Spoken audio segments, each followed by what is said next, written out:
di cloud, ya, di manapun, di Google, di website apapun, ya, even di blogspot judul-judulnya pun banyak. Coba misalnya kalian di sini akuntansi atau manajemen? Akuntansi. Oh, ada yang manajemen? Oh, ada. Nah, di akuntansi saya kurang paham judul-judulnya seperti apa, tapi di manajemen itu yang banyak banget ditemukan itu misalnya pemasaran. Pemasaran itu faktor-faktor yang mempengaruhi citra produk, faktor-faktor yang mempengaruhi loyalitas nasabah, gitu ya. Terus kalau di keuangan ada faktor-faktor yang berpengaruh terhadap laba perusahaan. Nah, itu tuh banyak banget. Jadi ya, lulusan kita sekarang di Indonesia juga banyak, dan harapannya kalian itu dalam mengerjakan skripsi itu nggak lagi boleh ambil judul yang sama, ya, karena memang adanya satu konsep pemikiran yang sama dengan penelitian sebelumnya itu juga dibutuhkan untuk nanti muncul yang namanya accomplished study atau penelitian-penelitian terdahulu yang bisa mendukung Mas dan Mbak sekalian dalam mengerjakan skripsi, ya. Kalau kalian misalnya di tingkat S1 bisa menemukan satu teori baru, ya itu berarti kalian sudah setara dengan level S3, ya. Seperti Bu Pungki ini sekarang sedang disertasi dituntut untuk cari satu teori baru. Jadi Bu Pungki sudah tidak boleh pakai judul-judul yang ada tersebar di internet, itu sudah tidak boleh. Positif negatifnya kita punya masing-masing. Kalau saya, ya, negatifnya jelas, itu susah banget, sulit sekali. Positifnya saya minim sekali yang namanya plagiarisme. Sementara Mas dan Mbak sekalian mudah sih cari judul-judul di internet, masih diperbolehkan asal studi kasusnya diubah. Oh, misalnya skripsi yang sudah ada itu menjelaskan tentang loyalitas nasabah di bank BNI. Kalian boleh pakai konsep itu. Kalian ubah loyalitas, faktor-faktor yang mempengaruhi loyalitas nasabah bank BRI di Purwodadi, misalnya kayak gitu. Itu sangat boleh sekali. Di tingkat S1 itu masih boleh, tapi negatifnya untuk kalian adalah rawan sekali terjadinya plagiarisme, ya, atau plagiarisme itu sendiri. Nah, untuk itu, jadi gimana dong biar kita nggak perlu susah-susah cari hal yang baru, menemukan satu teori baru seperti disertasi, tapi kita tetap bisa aman dari plagiarisme, ya. Jadi dulu zaman Bungki S1, saya itu S1 lulus 2016, masuk 2012. Itu belum ada yang namanya turn-in, belum ada yang namanya plagiarisme. Jadi aman nih, ya, saya masih enak aja. Ya, bukan berarti banyak copy paste ya, tapi even kalian itu ngetik dari buku pun sekarang sudah kena yang namanya plagiarisme. Karena buku itu semuanya sudah terupload di internet, sudah terupload di e-book dan lain-lain. Dan dulu juga saya itu mulai kena turn-in itu di S2 saya, yaitu di lulus 2019. Ya. Lalu sekarang semakin kesini semuanya semakin butuh yang namanya turn-in. Jadi kalau di Unisura berapa Pak turn-in Pak? 25%. Jadi 25% itu ibaratnya kalian boleh dikasih space untuk copy paste tulisan orang itu 25% aja dari tulisan kalian. Sisanya 75% harus kalian buat pakai kata-kata kalian sendiri. Nah, gimana mungkin saya harus tulis pakai kata-kata saya sendiri? Misalnya, saya harus menulis pengertian tentang akuntansi, ya. Kita ini kan masih kuliah, kita belum bisa membuat pengertian akuntansi itu apa. Ya, berarti kan mau nggak mau kita harus copy paste dari buku, mau nggak mau kita harus tulis dari internet itu sendiri. Lalu, saya juga nggak tahu pengertian return on asset itu apa. Ya, saya harus buka bukunya Denda Wijaya, saya harus buka bukunya Sudiono untuk tahu metode-metode apa yang saya alami. Ya, silahkan pakai referensi sebanyak mungkin, buku sebanyak mungkin, jurnal sebanyak mungkin, asal kalian lakukan yang namanya parafrase. Jadi ada 3 hal yang saling berkaitan di sini. Yang pertama, kalian itu harus mengenal terkait dengan sitasi. Ya, sitasi itu nanti Mendeley akan disampaikan siang Ba'daduhur nanti insya Allah oleh pengajar yang lain. Nah, itu sitasinya pertama harus benar dulu. Lalu yang kedua, kalian Kalau mau menulis bahasanya apapun itu harus kalian ketik sebenarnya. Misalnya kalian copy paste dulu nih, ini sudah yakin bakal kena yang namanya plagiarism. Ya, lalu bakal ke blok merah dan nanti saya tunjukkan bagaimana itu gambarannya. Lalu yang ketiga yang saling berkaitan di sini adalah ini tadi aplikasi yang membantu kita semua untuk ngecek lagi, ngecek ulang apakah benar sih ya, tulisan saya ini sudah lolos dari plagiarism yang ada di internet. Nah, untuk itu kita mulai bareng-bareng terkait dengan plagiarisme. Kita buka untuk materi hari ini dengan masalah pengenalan. Nanti tadi udah dibuka ya sama ya. Bismillahirrahmanirrahim. Nah, ini plagiarisme dan cara menghindarinya. Ini kesan. Oh, oke. Nah, di sini kita jelas yang pertama kita harus paham apa itu plagiarisme. Ya, bahwa plagiarisme itu adalah tindakan kejahatan intelektual. Terus mahasiswa menghindari plagiarisme, memahami cara membuat parafrasa, sintetis dan lain-lain. Nah, sebagaimana yang kita tahu, kalau deskripsi itu pasti di awal-awal setelah cover, setelah halaman pengasahan itu kalian harus tulis yang namanya tanda tangan, bukti orisinalitas, ya.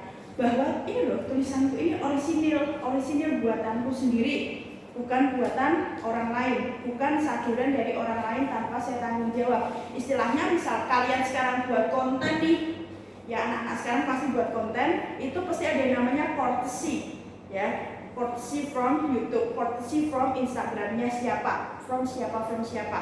Nah, courtesy ini yang harus kita tampilkan sebaik mungkin. Nah, untuk itu kalau kita tidak ada yang namanya courtesy, kita tidak ada yang namanya penggunaan hak cipta itu sendiri, maka kita bisa termasuk sebuah kejahatan intelektual dalam copy paste tulisan-tulisan orang itu sendiri. Nah, ini ada undang-undangnya, ya, bahwa memang pengambilan pendapat orang lain dan menjadikannya seolah-olah karangan atau pendapat kita sendiri itu tidak boleh. Nah, makanya misalnya Bu Pungki mau ngutip tulisan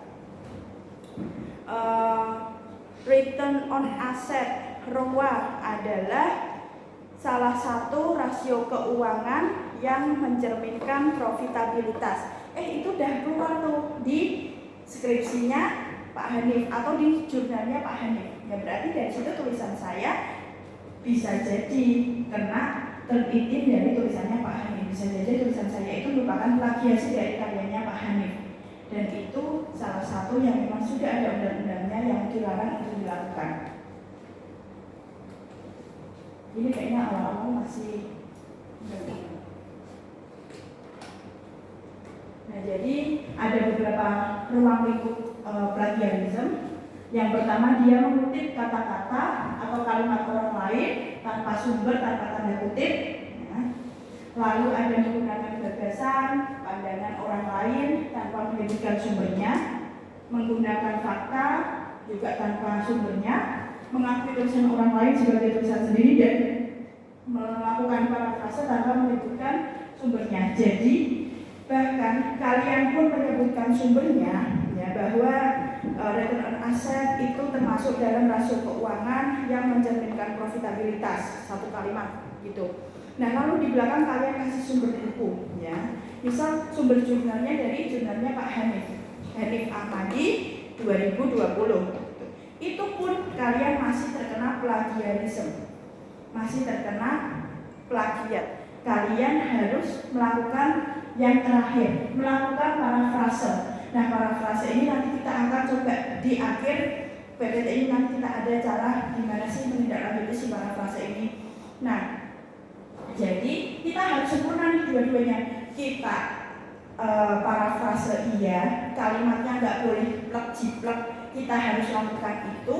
Ditambah sumbernya juga nggak boleh kita ketinggalan. Bisa kalian nulis tadi ya profitabilitas tadi sesuai dengan Pak Hanif. Terus di situ bukannya Pak Hanif marah, loh kamu kok seenak-enaknya sih ganti tulisan kalimatku di karyamu. Itu tidak menjadikan Pak Hanif marah, tapi justru itu menjadikan Pak Hanif sebagai si pembuat karya utama. Dia merasa dihargai. Oh, ternyata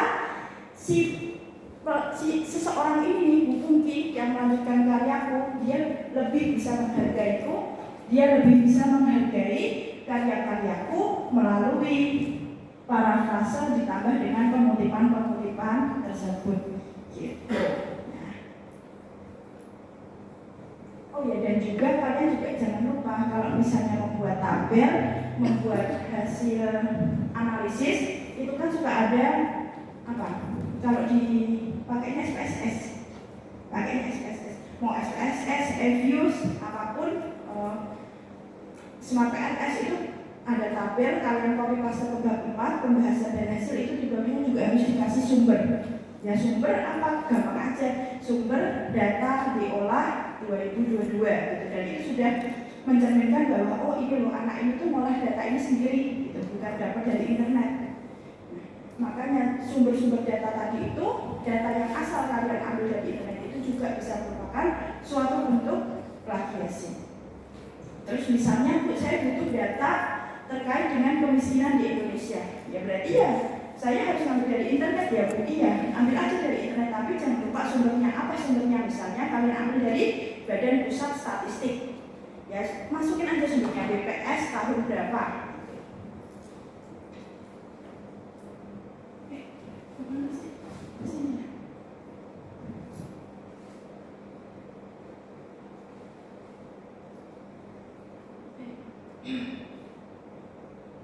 Ini juga masih terkait dengan tipe-tipe plagiarisme.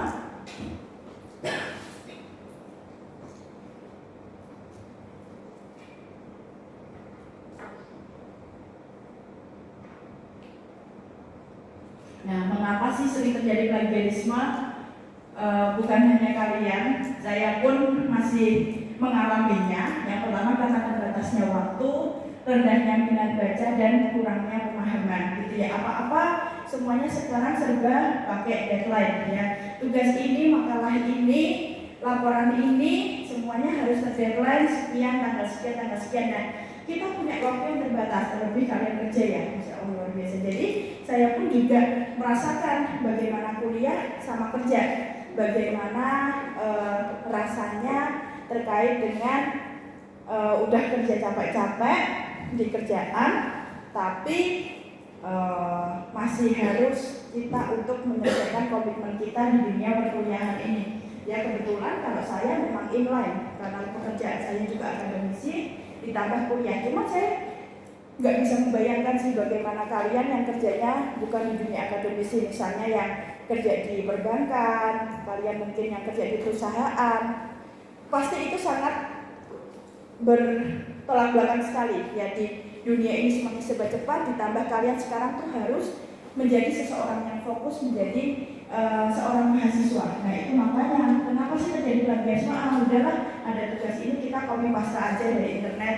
Ada skripsi ini bab 2 tinjauan pustaka yang isinya semua serba teoretik, harus masuk semua teori-teori di bab 2, copy paste aja dari internet ya, tanpa membaca ulang, tanpa melakukan parafrase ulang. Nah itulah yang mendorong kita semua nih menjadi seorang plagiator, menjadi melakukan kejahatan plagiarisme ini.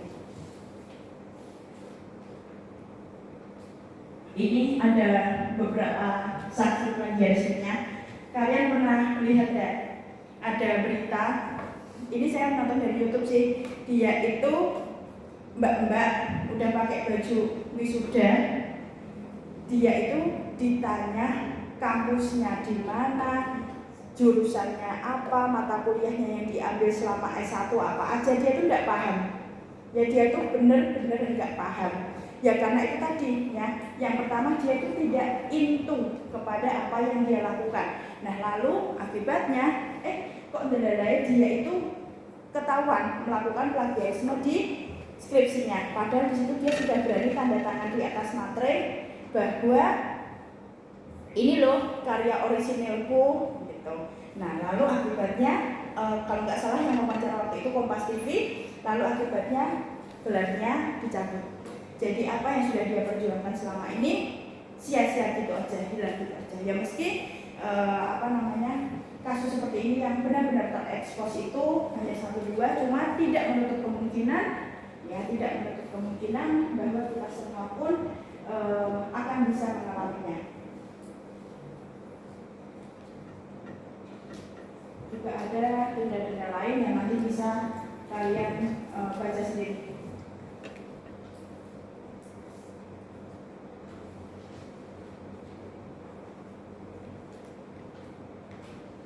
Nah, lalu kita sudah paham sedikit terkait dengan plagiarisme. Mungkin ada yang mau tanya dulu pemahaman terkait dengan plagiarisme sebelum kita pahami pencegahannya.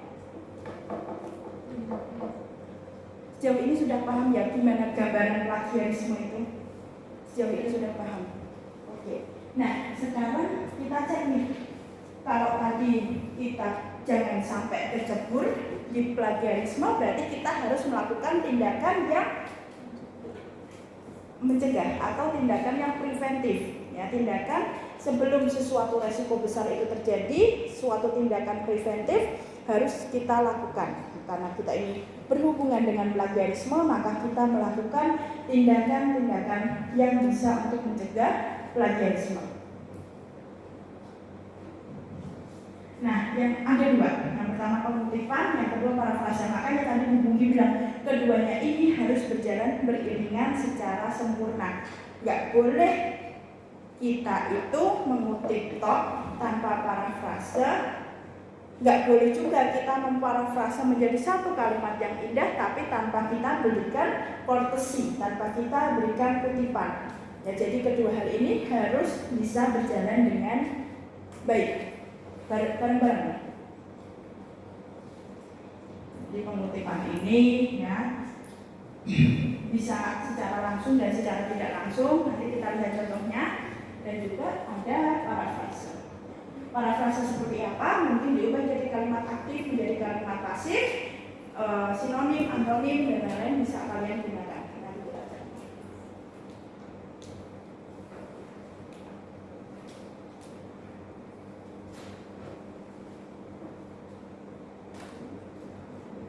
Jadi terkait dengan kutipan ini, ya, kita itu punya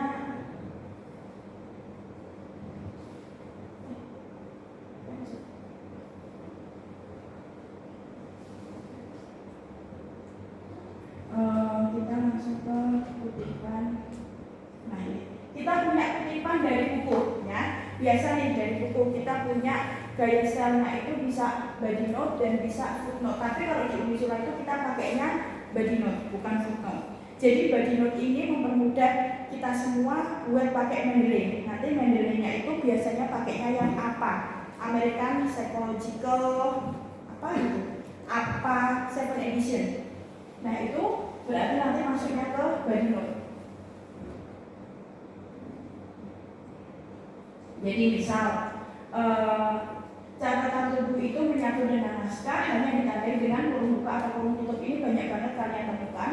Misalnya tadi ya profitabilitas, return on asset adalah bagian dari profitabilitas, kurung buka, Hanif Ahmadi, koma tahun. Kalau itu jurnal berhenti di situ. Kalau itu buku ditambahi setelah tahun titik 2 halaman keberapa? Halaman 58 kurung tutup. Itu Hanif Ahmadi sebagai yang kalian sadur itu, sebagai yang kalian kutip itu masuk ke dalam tubuh teks kalian. Sementara kalau footnote itu biasanya dikasih angka kecil di atas, angka 1, angka 2 dan seterusnya. Nanti keterangan kutipannya itu ada di bawah, di header, di footer, ya.